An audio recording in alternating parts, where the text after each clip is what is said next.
Bien, queridos hermanos, enseguida vamos a entrar en el comentario del Evangelio de Lucas, capítulo 10.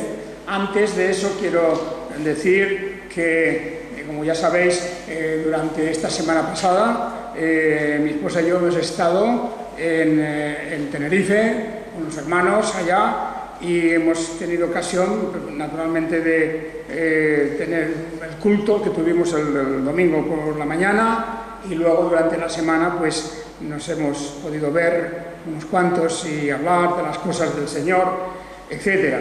Por lo tanto, traigo los saludos de los hermanos de Tenerife para todos vosotros y me alegra decir pues que con buen ánimo allí ese grupo de creyentes está pues continuando la labor, el trabajo, se va organizando todo y poco a poco pues vamos constituyendo pues ese núcleo de la congregación allá en Tenerife.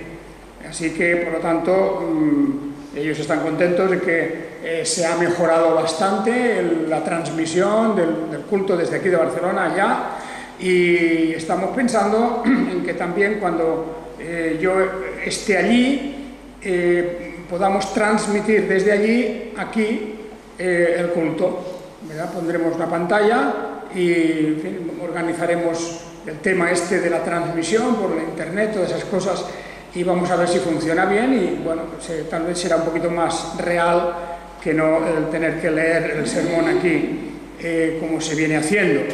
Pues, pero en fin, estamos estudiando todo eso.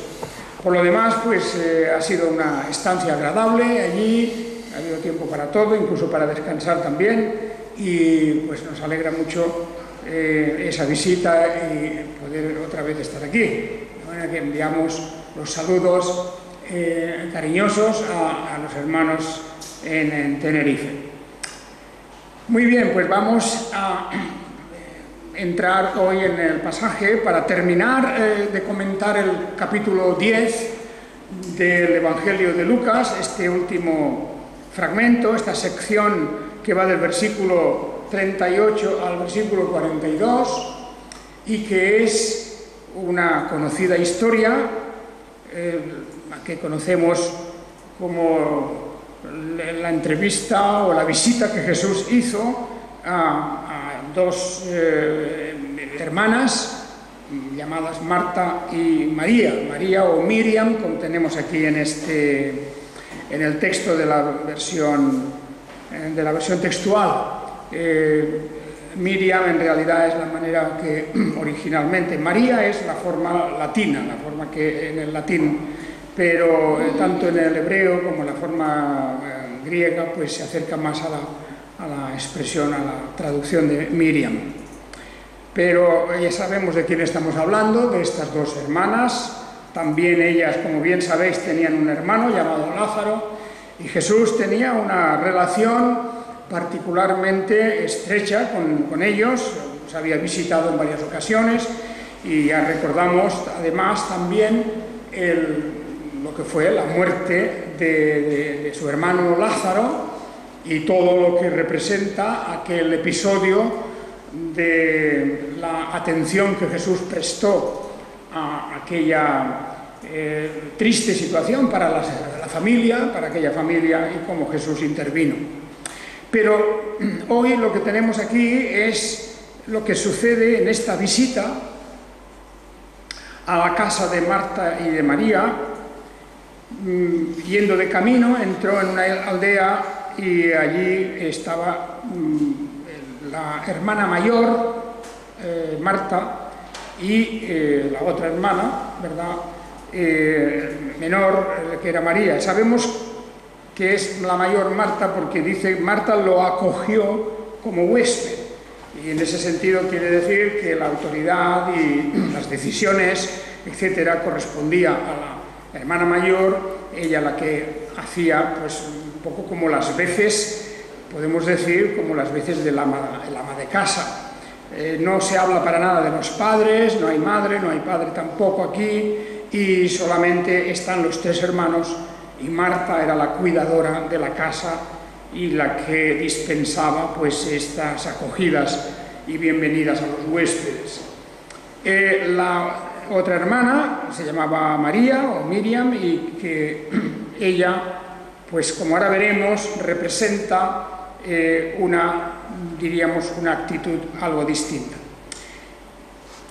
Démonos cuenta de una cosa, y es que esta historia, la historia de Marta y María, como otras varias que hemos ya visto, siempre, claro está, encierran una lección espiritual profunda, como vimos la semana pasada en la historia del samaritano. La historia del samaritano es una historia que enseña varias lecciones. La principal lección, y yo he subrayado eso varias veces siempre, la principal lección de la historia del samaritano de la semana pasada no es el deber de hacer el bien, que eso por supuesto que también la Biblia nos enseña eso, el deber de hacer el bien, incluso el deber de hacer el bien incluso a nuestros enemigos. Eso está enseñado en la Biblia por todas partes.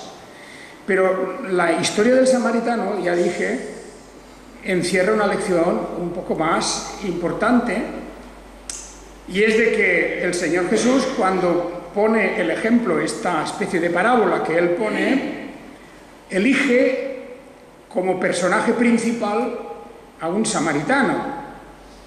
Eso ya lo subrayé la semana pasada.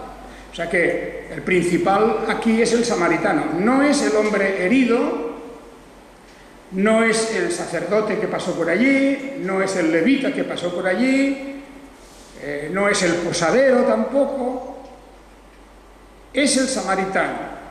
Y no porque hiciese aquel bien. Lo que Jesús quería destacar en aquella lección no es el hecho de que fuera un bienhechor, una persona que se compadece, que por cierto es el único que se compadece, porque ni el sacerdote ni el levita se compadecieron. Pero la idea de la parábola no era esa, la enseñanza de la parábola no es el que se compadeció, no es el que los sacerdotes y el levita, que tenían, por supuesto, más obligación que nadie, tampoco lo hicieron. La lección principal es que se trataba de un samaritano, y ya lo dijimos la semana pasada.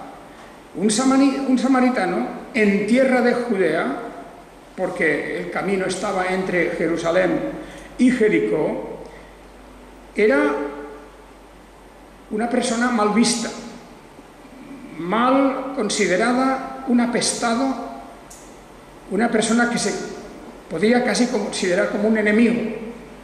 El samaritano, por toda la historia que contamos ya la semana pasada, era alguien que era además considerado un hereje.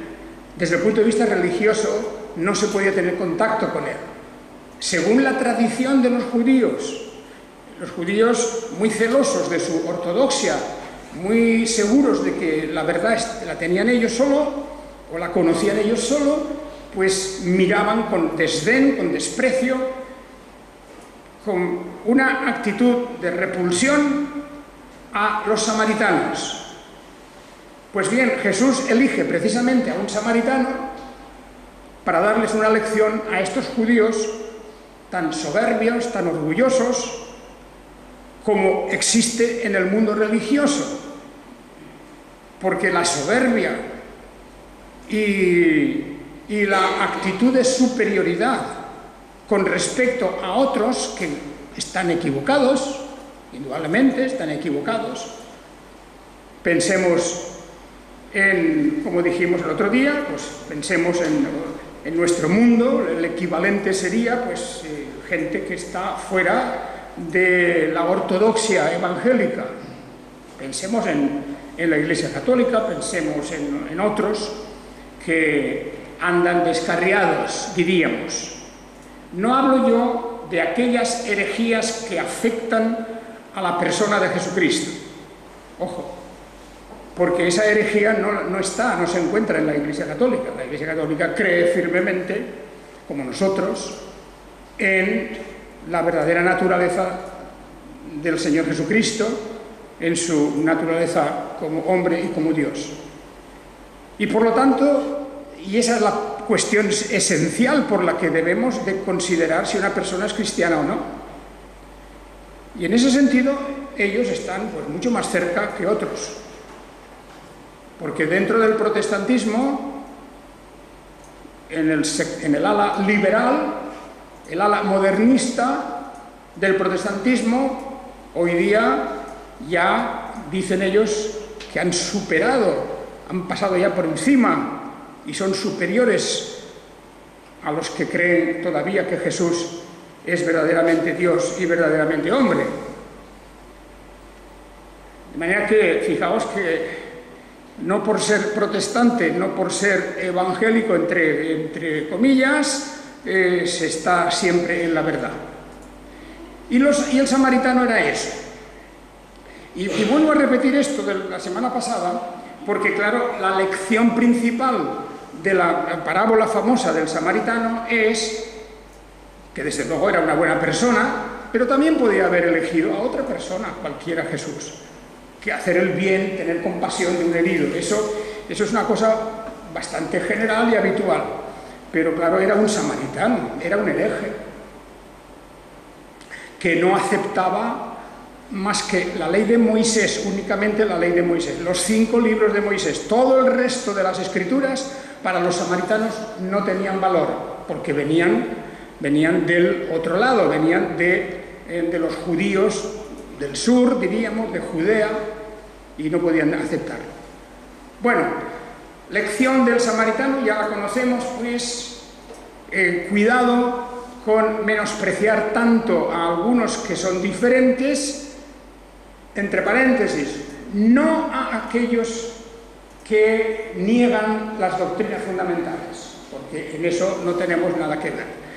Pero los samaritanos creían en las doctrinas fundamentales, en Yahvé, el Señor Dios, en el mismo Dios, el que había redimido a Israel de Egipto, el que había hecho un pacto con Abraham, el que había dado la ley a través de Moisés. Todo eso lo creían los samaritanos, solamente que se habían apartado por razones políticas, religiosas, por ambiciones humanas. Ya sabemos la división del reino por lo que fue, y allí estaban ellos, allí estaban, pero Dios no los había abandonado, porque seguían creyendo en el mismo Dios de Israel, seguían creyendo en Yahvé, el creador de cielos y tierra.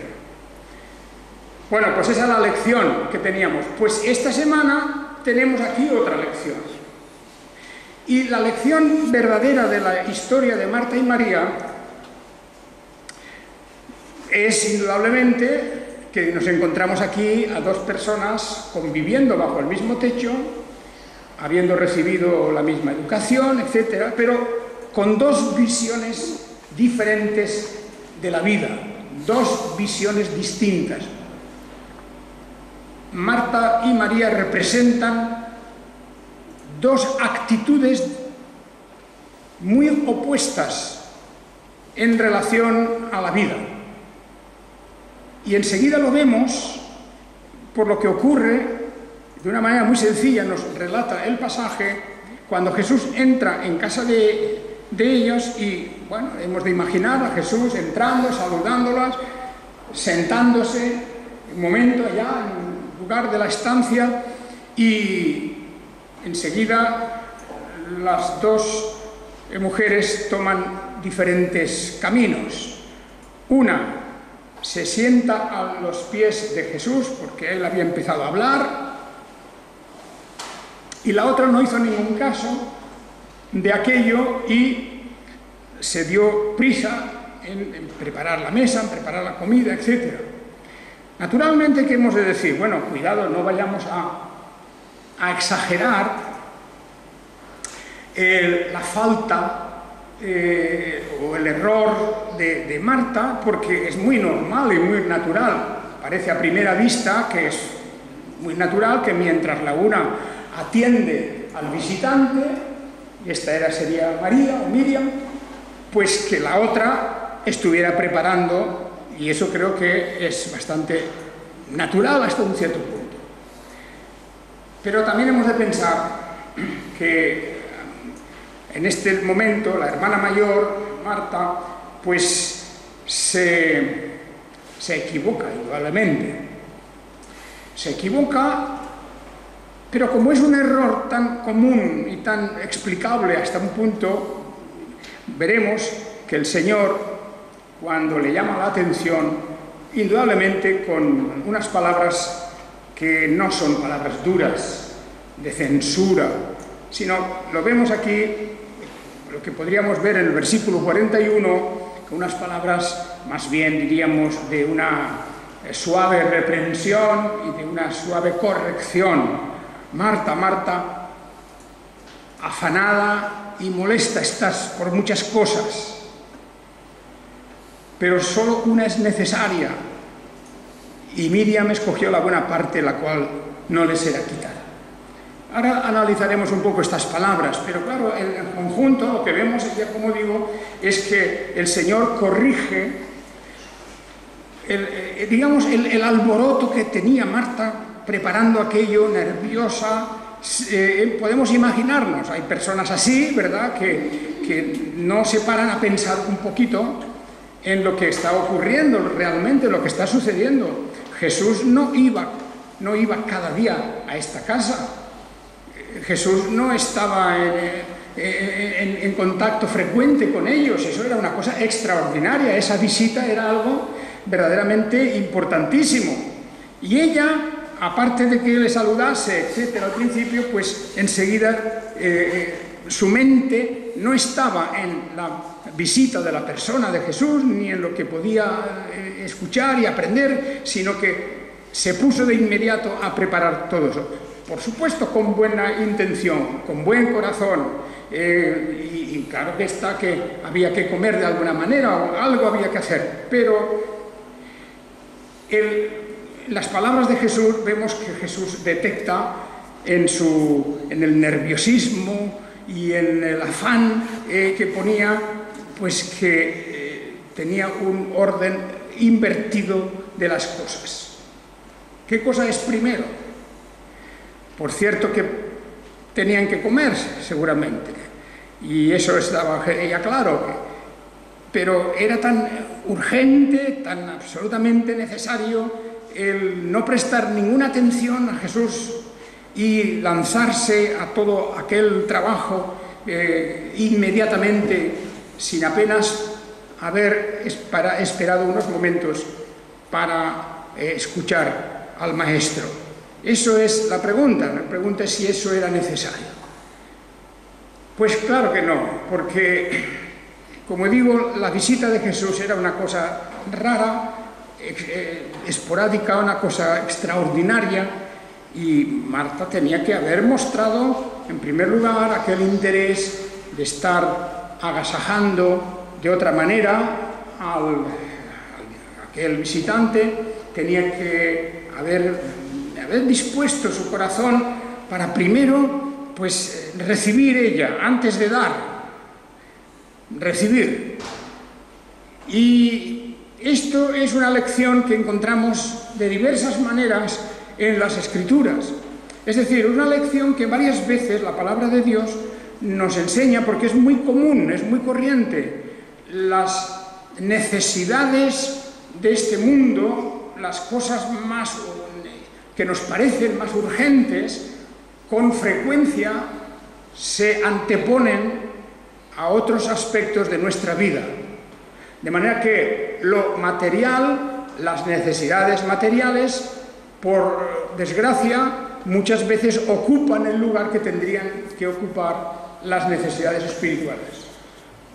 Y no vamos a hacernos aquí ahora los santurrones, no se trata de ponernos en una actitud beatífica, no, porque cada cosa tiene su lugar y su sitio. Y es que la Escritura una y otra vez nos insta a esto, nos insta a que pongamos cada cosa en su lugar.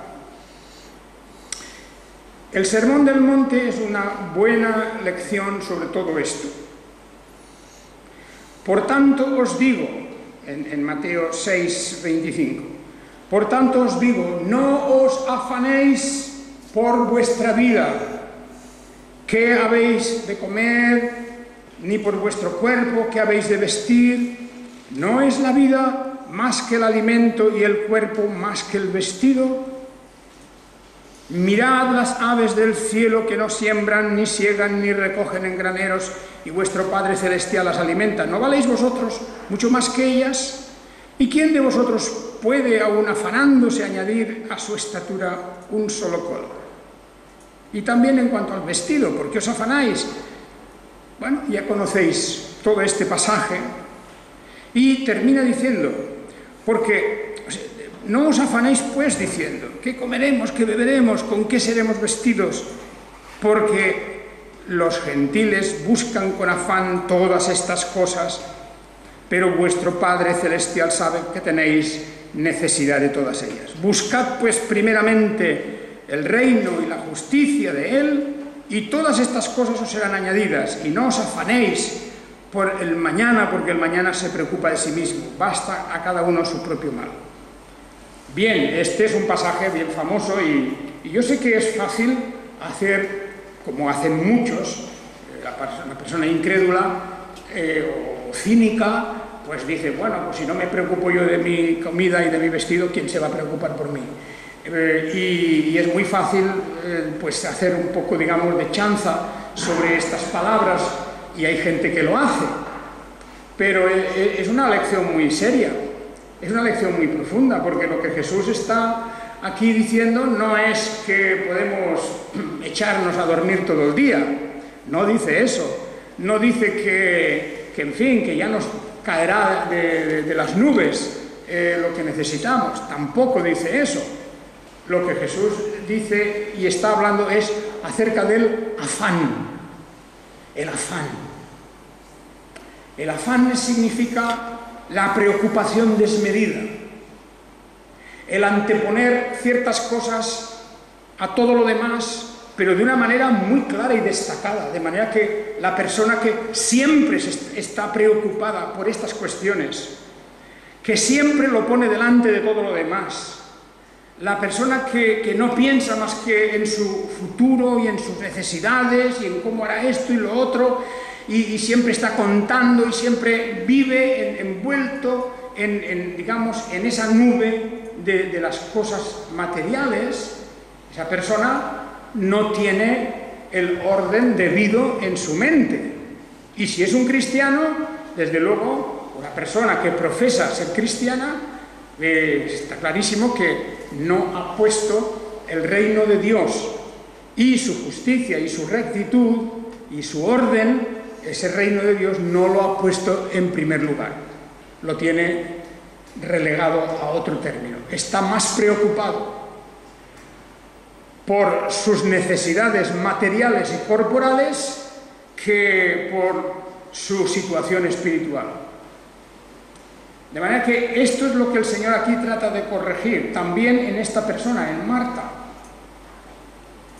Claro que era una creyente, claro que amaba al Señor, respetaba al Señor, le gustaba lo que el Señor enseñaba. Muy bien, todo eso está bien. Pero cuando Jesús estaba allí, en ese momento, que eso era una cosa extraordinaria, imaginémonos nosotros lo que sería que Jesús estuviera en nuestra casa, y que entrara en nuestra casa, y que le dijéramos, siéntate ahí, y yo me fuera rápidamente a la cocina a preparar y a preparar y a preparar, y estuviera pues ordenándolo todo, etcétera, un poco como para impresionarle tal vez en eso, quién sabe, cada uno. Pero esa visita de Jesús no es la visita de un amigo de toda la vida, a quien conocemos y a quien recibimos, o la visita de un vecino. Eso era algo extraordinario. Era aquel que ellas mismas reconocían como el Mesías, el ungido de Dios. Lo reconocían como el Señor. El Señor. No un señor cualquiera, el Señor. Y claro, en este momento Marta pues estaba claramente equivocada. lo primero no era ir a preparar todas las cosas y afanando, terminando de limpiar, poniendo orden en la mesa, que si esto y lo otro, pues eso podía esperar un poco. Y más aún, en aquellos tiempos y en aquellos lugares donde la vida era mucho más lenta. Hoy vamos todos pendientes del reloj, ahora tengo que hacer esto, tengo que ir allá, etcétera. Todo es esa especie de torbellino de la vida en que vivimos, todo se ha de hacer rápido y pronto. Pero la vida en aquellos tiempos era muy tranquila y Jesús había ido allí. Imaginémonos que había entrado tal vez al mediodía en la casa. Pues ¿qué importaba esperar una hora más para comer? Ya se haría. Ya lo haría también Marta. Pero ¿no podía esperar un momento? Inmediatamente que Jesús entró, ella se puso con todo su afán y preocupación y su nerviosismo, mientras que María, pues, entendió que lo principal era atender al propio Jesús y escuchar de hablar lo que tenía que decir. Bien, como digo, no tenemos que ser excesivamente crueles con Marta, ni mucho menos. Es fácil criticar esas cosas, pero no es una crítica lo que vemos cuando Jesús habla con ella. Dice, Marta, Marta. Eso es, diríamos, una manera de llamar su atención, repitiendo su nombre. Marta, Marta, afanada y molesta estás. Molesta quiere decir eso, nerviosa. Afanada, preocupada, nerviosa por muchas cosas, pero solo hay una necesaria. Y Miriam ha escogido la buena parte, que no le va a ser quitada.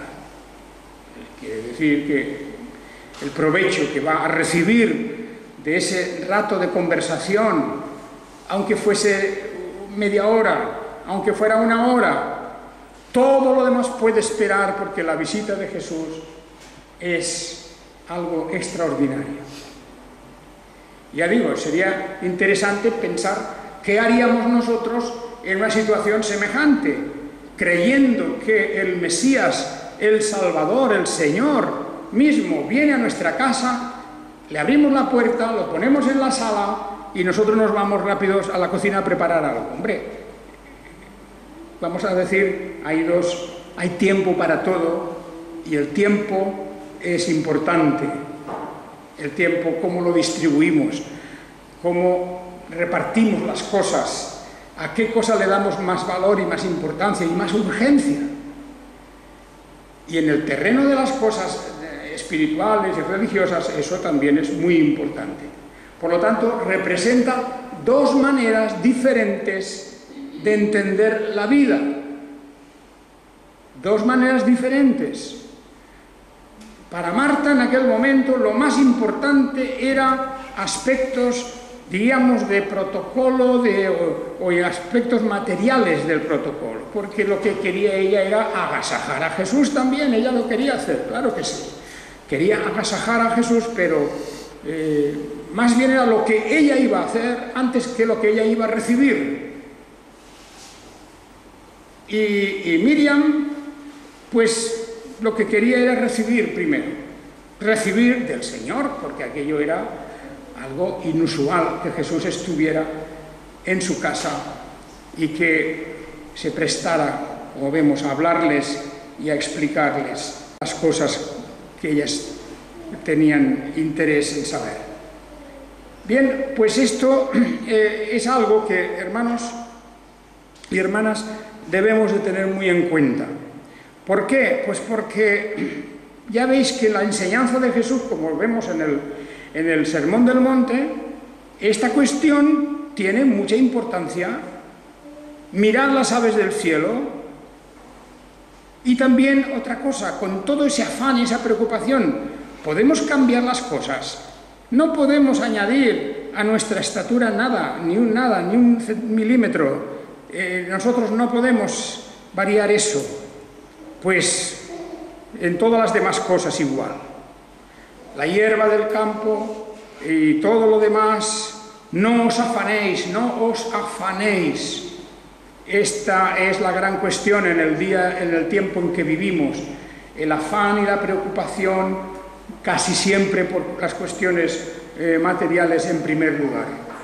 Vamos a cambiar el orden, vamos a poner el acento y vamos a poner el énfasis en aquellas cosas que realmente han de ser primero. Buscad primeramente el reino de Dios y su justicia, y todo lo demás os será añadido, os será dado. Es la misma enseñanza que encontramos en las cartas apostólicas. El apóstol Pablo también una y otra vez habla de estas cosas, cómo debemos de tener un orden en nuestra propia vida. El apóstol dice, por ejemplo, él en cuanto a sus propias necesidades, pues dice: yo sé vivir de una manera o de otra, sé vivir en estrechez o sé también tener abundancia, para estar saciado como para pasar hambre, para tener abundancia como para padecer necesidad. En todo y por todo he aprendido el secreto. Todo lo puedo en el que me fortalece. Todo lo puedo en el que me fortalece. La vida y la experiencia del apóstol Pablo nos enseña mucho del orden en que él pone todas las cosas. Y ahí recordemos la oración del Padre Nuestro. Danos nuestro pan de cada día. Fijaos, es una dádiva de Dios. Claro que hemos de trabajar con nuestras manos, como dice la Escritura, hemos de trabajar, hemos de también estar dispuestos a ayudar, etc. Pero hemos de reconocer que la bendición viene de Dios, porque no por mucho que hagamos siempre salen bien las cosas.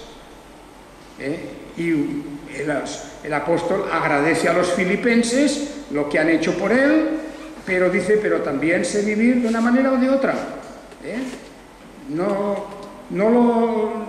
De ninguna manera me importaría estar otra vez, aunque dice a los filipenses: ahora tengo abundancia,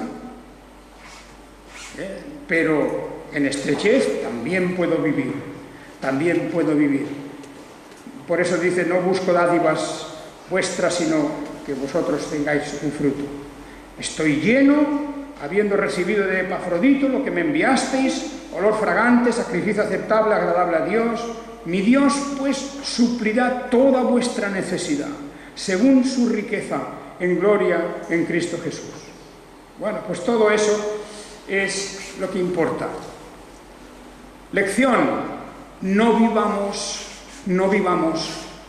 en ese nerviosismo, en esa casi histeria en la que vive tanta gente de hoy, por las actividades, por el afán, por el que no llego, por el que llego tarde, por esto o lo otro, siempre, digamos, en esa tensión que quita completamente de nuestra vista las cosas del reino de los cielos. Y en ese sentido, María representa la calma y representa la manera más tranquila de tomarse las cosas.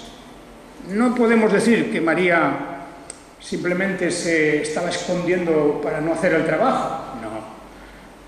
Como tampoco podemos decir que a Marta no le interesaba nada lo que Jesús dijera. No es eso, solo que en ese momento comete un error.